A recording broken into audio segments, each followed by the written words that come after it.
Kung ikaw ay naghahanap ng maganda malagay ng damit sa murang halaga at kayang kaya ng bulsa, itong produkto ng iyong bilhin na ito. So by the way, ito nga pala siya kapag dumating siya sa inyo, kailangan niyo pa siyang i-assemble.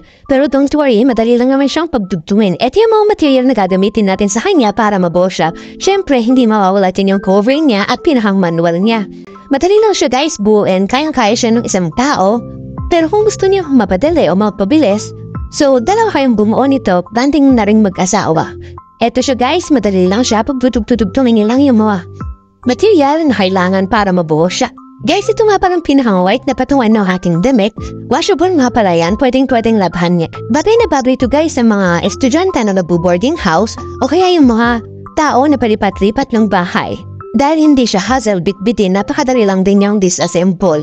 So yan, may mga dugtungan yan, may butas naman yan, makikita nyo. Promise guys, ang ganda niya pagka nabuto. Kaya kung gusto niyo guys bumili, marami kayong pagpipilian. Pati ba napakabilis lang yung buuin? And then, ito na itsura niya, diba? Ang ganda niya, promise. Tapos, guys, ang dami niya ng damit na may lalagay dito. Hindi talaga kayo magsisisi sa pera na gagastusin. Kaya check out now!